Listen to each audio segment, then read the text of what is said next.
The European debt crisis. Visualized. What is the European debt crisis? It's the failure of the euro, the currency that ties together 18 European countries in an intimate but flawed manner. Over the past 3 years, Greece, Portugal, Ireland, Italy, and Spain have all teetered on the brink of financial collapse, threatening to bring down the entire continent and the rest of the world. How did it happen? Uniting Europe. For most of Europe's history, it's been at war with itself. And countries at war with each other tend to do less business together. Europe was always a continent of trade barriers, tariffs, and different currencies. Doing business across borders was difficult. You needed to pay a fee to exchange currencies. And you needed to pay a tariff fee to buy and sell to companies in other countries. That tended to stifle economic growth. Then came World War II, which devastated Europe. Because the situation was so dire, the fastest way to rebuild Europe was to begin to remove these barriers. Steel and coal tariffs came down, so that a steel mill in one country could sell to a builder in another.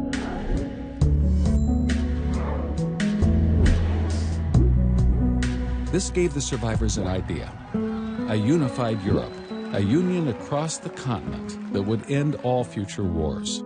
Countries began to band together toward this goal, bringing down trade barriers, lowering the cost of doing business. One of the last barriers to fall was the Berlin Wall. With a united Germany, Europe was ready. 12 countries signed the Maastricht Treaty and created the European Union. This made doing business across borders easier, but there was still one major obstacle: the different currencies. A decade later, they had won. The euro launched on January 1st, 1999. Countries adopting the euro, called the euro area, discontinued their own currencies. They also discontinued their own monetary policies, giving control to the newly formed European Central Bank, commonly referred to as the ECB. The euro area now had one unified monetary policy, but it still had many different fiscal policies. A key reason for the current debt crisis. Monetary policy versus fiscal policy. You see, it's important to understand the difference between monetary policy and fiscal policy. Monetary policy controls the money supply, literally how much money there is in the economy and what the interest rates are for borrowing money. Fiscal policy controls how much money a government collects in taxes and how much it spends. The government can only spend as much as it collects in taxes. Anything above that amount, it has to borrow. This is called deficit spending.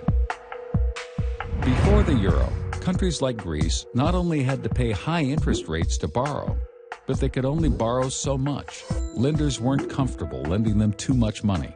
But now that they were part of the euro area's new united monetary policy, the amount they could borrow skyrocketed. Smaller countries suddenly had access to credit like never before.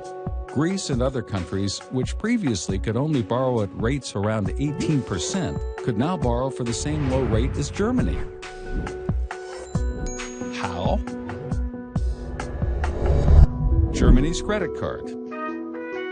You see, joining the euro area is a lot like sharing a credit card. Germany's credit card. Lenders now believe that if Greece was unable to repay its loans, Germany and the other big economies of Europe would step in and repay them because they were now bound by a common currency. With a new abundance of cheap credit, Greece and other European countries were able to adjust their fiscal policies and increase spending to previously impossible levels. Some countries embarked on huge deficit spending programs, primarily for politicians to get elected. They made promises such as more jobs and generous pensions, all of it paid for with the new money they could now borrow. The governments of Greece, Portugal, and Italy accumulated huge debts. However, they were able to repay these debts with more borrowed money. As long as the borrowing continued, so did the spending and the unbalanced fiscal policies. In Ireland and Spain, cheap credit fueled enormous housing bubbles, just as it did in the United States. Credit flowed, debt accumulated, and the economies of Europe became tightly intertwined. Companies began opening factories and offices across Europe. German banks lending to French companies, French banks lending to Spanish companies, and so on and so forth. This made doing business incredibly efficient, while at the same time tying together the collective fate of the euro area. Things continued this way as long as credit was available, and credit was available until 2008. Spurred by a collapse in the U.S. housing market, a credit crisis swept the globe, bringing borrowing to a halt everywhere. Suddenly, the Greek economy couldn't function. It couldn't borrow money to pay for all the new jobs and benefits it created. It couldn't borrow the new money it needed to pay its old debts. This was a problem for Greece, but because of the unified monetary policy, it was also a problem for all of Europe. Much of Europe had been on a spending spree and borrowed more money than it could ever repay.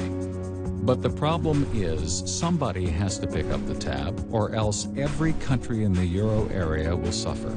Since the countries that ran up the bill couldn't repay, everyone looked to Germany. Austerity measures. As the biggest and strongest economy in Europe, Germany reluctantly agreed to help bail out the debtor countries.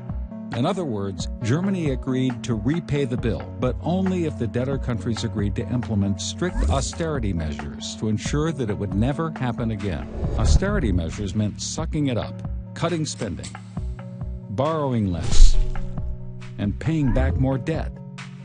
This sounds like a simple solution, right? It's not. First of all, nobody wants austerity.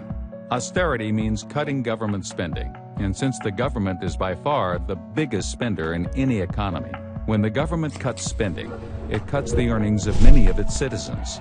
People lose jobs. They get angry. They riot in the streets. And austerity also doesn't automatically balance a country's budget. You see, the government collects taxes based on people's earnings. So when earnings are reduced, the government collects less in taxes. They still can't pay down their debts. The pain is so bad that it's almost politically impossible to accomplish. On top of that, there are huge cultural differences within the euro area. Extreme cultural differences.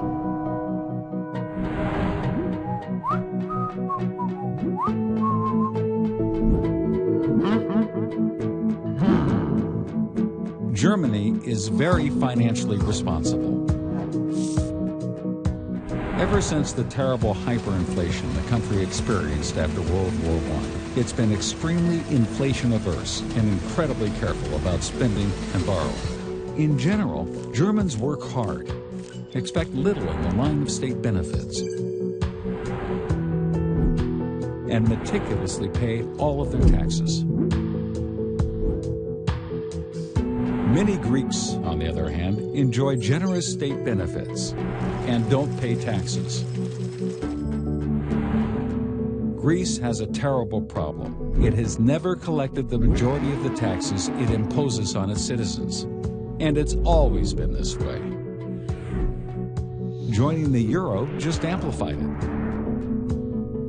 The German view is that doesn't work. If you want our money, you need our morals. As the debtor countries headed towards default, the whole continent of Europe was in danger. Even though the economies of the debtor countries are relatively small, they posed a huge threat because the European financial system is so interconnected, precisely because of the euro. Remember, the debtor countries borrowed money from banks, investors, and other governments throughout Europe. As the debtor countries get closer to default, everyone who lent them money becomes weaker, and everyone who lent those lenders money also becomes weaker, and so on and so forth.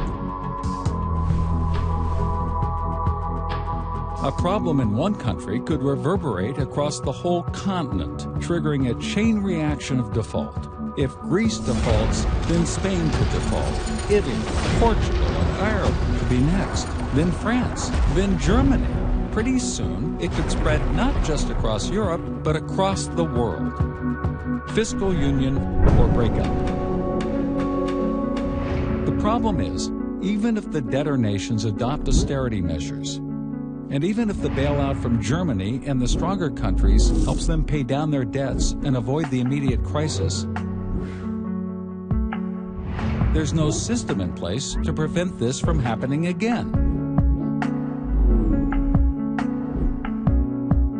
This brings us back to that fundamental division of monetary policy and fiscal policy. Ultimately, the euro area requires a fiscal union to match its monetary union, or neither.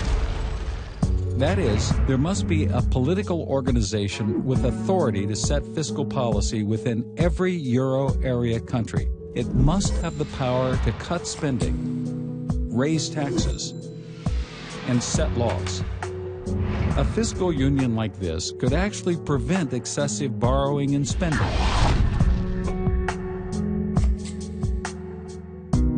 However, this is an enormously complicated and unpopular notion. It means surrendering sovereignty to a higher power. In essence, a United States of Europe. Yet, without a centralized fiscal union, countries will continue to run deficits, accumulate debt, degrade the value of the euro, and threaten the stability of Europe. Can Europe take the necessary steps and create a fiscal union alongside the monetary union? Or will the monetary union break up and the euro disappear?